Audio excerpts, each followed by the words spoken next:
नमस्कार दोस्तों, एक बार फिर से आपका हार्दिक स्वागत है हमारे YouTube channel fight for government job में। और पिछली वीडियो में हमने अनुसूचियाँ पढ़ी थी भारतीय संविधान की, और आज हम बात करते हैं हमारे मौलिक अधिकार के बारे में। ठीक है, तो फर्स्ट ऑफ ऑल हमारे मौलिक अधिकार होते क्या हैं, यानी इनकी डेफिनेशन क्या है। डेफिनेशन यही है कि मौलिक अधिकार किसी भी देश के संविधान के अंदर प्रत्येक नागरिक को, यानी किसी भी अधिकार से वंचित ना रखा जाए, उनको जीवन जीने की आज़ादी हो। ठीक है, उसके बाद में हम बात करते हैं कि मौलिक अधिकार किसने मांग की थी, किसने बनाया था। ठीक है, तो सबसे पहले मौलिक अधिकार की मांग किसने की थी? 1931 के अंदर कराची अधिवेशन में वल्लभ भाई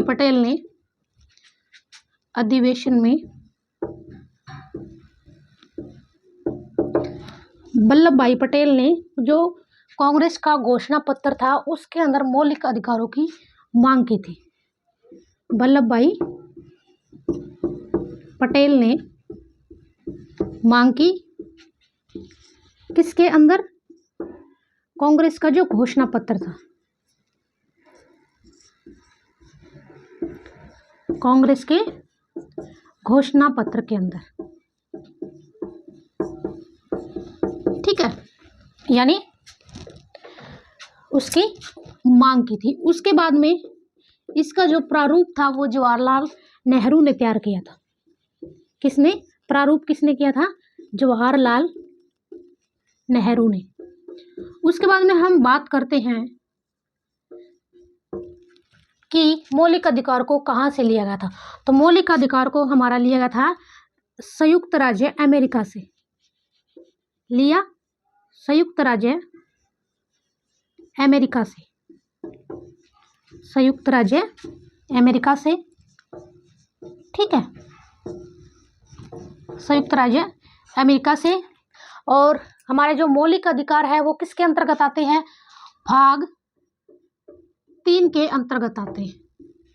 ठीक है, तो मौलिक अधिकारों का भारतीय संविधान में मैग्ना कार्टा कहा जाता है। क्या कहा जाता है? मैग्ना कार्टा, यानी उनका भारत का अधिकार पत्र मैग्ना कार्टा बोला जाता है। मैग्ना कार्टा है वो एक फ्रांसीसी शब्द है। क्या है? फ्रांसीसी शब्द है, लेकिन हमारा लिया कहाँ से गया है? इंग्लैंड से लिया गया है। सॉरी, लिया नहीं गया, फ्रांसीसी शब्द है लेकिन इंग्लैंड में इसका प्रयोग होता है। ठीक है, तो ये हमारे मौलिक अधिकार की डेफिनेशन थी। तो मौलिक अधिकारों के अंदर हम आगे पढ़ेंगे। तो मौलिक अधिकारों के अंदर एक और हमारा इम्पोर्टेंट है, मान लीजिए जिसको कभी भी निलंबित नहीं किया जाता, यानी आपातकालीन की स्थिति के दौरान भी इसको निलंबित नहीं किया जा सकता। ठीक है, तो एक बार हम इसको रफ कर लेते हैं। यानी मौलिक अधिकार को लिए कहाँ से गए हैं? संयुक्त राज्य अमेरिका के संविधान से। इसकी मांग की थी सरदार वल्लभ भाई पटेल ने। प्रारूप तैयार किया था जवाहरलाल नेहरू ने। उसके बाद में हम बात करते हैं, पहले जो हमारे मौलिक अधिकार थे वो 7 मौलिक अधिकार थे। कितने थे? 7 मौलिक अधिकार। ठीक है, 7 मौलिक अधिकार थे। उसके बाद में एक संपत्ति का जो अधिकार है, कौन सा था? संपत्ति का अधिकार है, उसको मौलिक अधिकारों की सूची से हटाकर उसको कानूनी अधिकार बना दिया। क्या बना दिया? कानूनी अधिकार। उसको कानूनी अधिकार बना दिया। और कौन से आर्टिकल के अंदर रखा गया? 300A के अंदर उसको रख दिया गया। ठीक है, यानी पहले 7 थे, फिर अब हमारे कितने हैं? अब हमारे 6 मौलिक अधिकार है, और संपत्ति के अधिकार को हटा के कानूनी अधिकार बना दिया गया है और आर्टिकल 300A के अंदर रखा गया। ठीक है, उसके बाद में एक अनुच्छेद है, अधिकार है। कौन सा है? जीवन एवं व्यक्तिगत स्वतंत्रता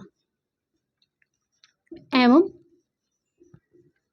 व्यक्तिगत स्वतंत्रता। यानी ये एक ऐसा मौलिक अधिकार है, हर इंसान को, हर नागरिक को जीवन जीने का अधिकार है। ये आता है हमारा अनुच्छेद 21 के अंदर आता है। किसके अंदर आता है? अनुच्छेद 21 के अंदर आता है। इस अधिकार को कभी भी निलंबित नहीं किया जा सकता, यानी आपातकालीन स्थिति के दौरान भी निलंबित नहीं किया जा सकता। और आपातकालीन जो स्थिति होती है वो आती है हमारी अनुच्छेद 352 के अंतर्गत आती है। किसके अंदर आती है? अनुच्छेद 352 के अंतर्गत।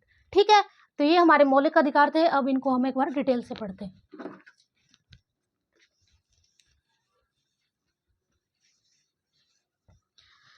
फर्स्ट हमारा जो आता है वो आता है हमारा समता का अधिकार। कौन सा आता है हमारा? समता का अधिकार।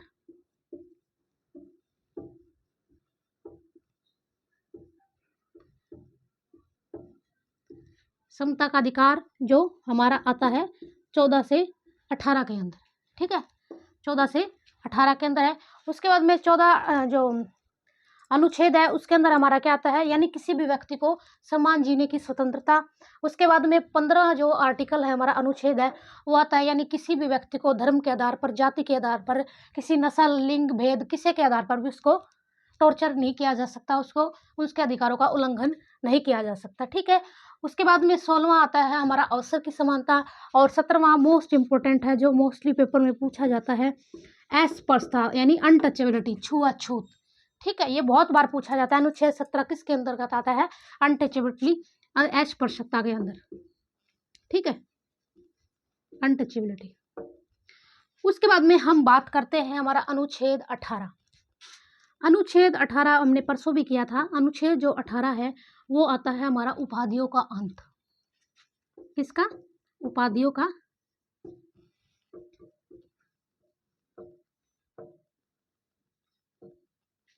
ठीक है,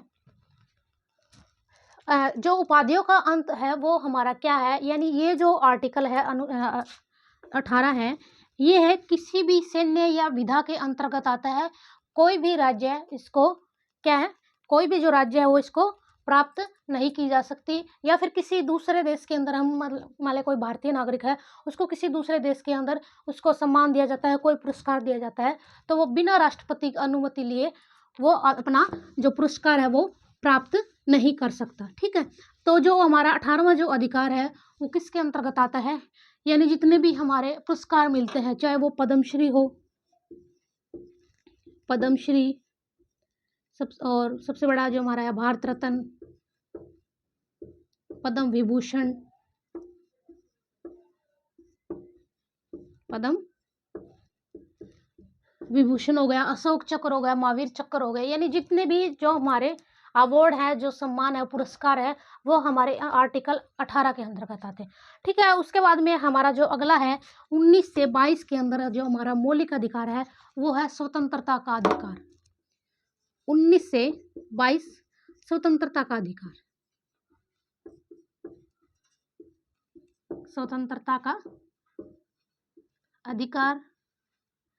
उसके बाद में अगला जो हमारा आता है 23 और 24। कौन सा है? 23 और 24 यानी शोषण के विरुद्ध अधिकार।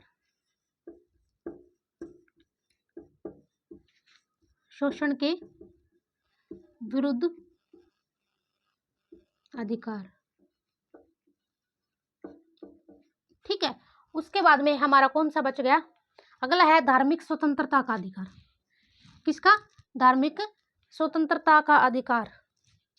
यह आएगा हमारा 25 से 29 के बीच में, सॉरी 28। ठीक है,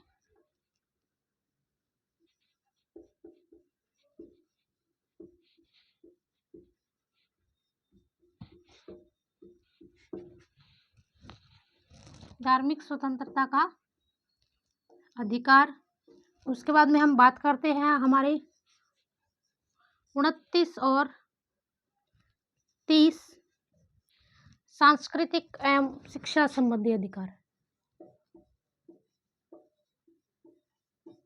सांस्कृतिक एवं शिक्षा संबंधी अधिकार।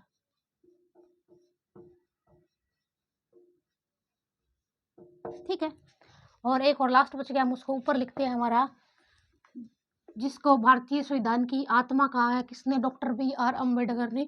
वो आता है हमारा अनुच्छेद 32, जिसको कहा जाता है संविधान की आत्मा। किसने कहा था?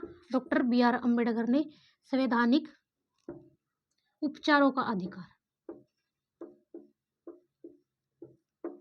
उपचारों का अधिकार। ठीक है, यानी 14 से 18 हमारा था समता का अधिकार। उसके बाद में हमारा 19 से 22 के अंदर स्वतंत्रता का अधिकार। उसके बाद में 23 से 24 शोषण के विरुद्ध अधिकार। उसके बाद में हमारा 25 से 28 धार्मिक स्वतंत्रता का अधिकार। उसके बाद में 29 से 30 हमारा सांस्कृतिक एवं शिक्षा संबंधी अधिकार। और उसके बाद में हम बात करते हैं अनुच्छेद 32 की संवैधानिक उपचारों का अधिकार, जिसको क्या कहा जाता है, संविधान की आत्मा कहा जाता है। संविधान की आत्मा। ठीक है, ठीक है। तो ये हमारे मौलिक अधिकार थे जो हमारे किसके अंदर आते हैं, भाग 3 के अंतर्गत आते हैं, संयुक्त राज्य अमेरिका से लिए गए थे। और किसने मांग की थी, 1931 में कराची अधिवेशन में कांग्रेस के घोषणा पत्र में सरदार वल्लभ भाई पटेल ने। इसको प्रारूप किसने तैयार किया था, जवाहरलाल नेहरू ने तैयार किया था। ठीक है, तो ये हमारे मौलिक अधिकार थे। आई होप आपको वीडियो पसंद आई हो तो प्लीज़ सब्सक्राइब अवर चैनल।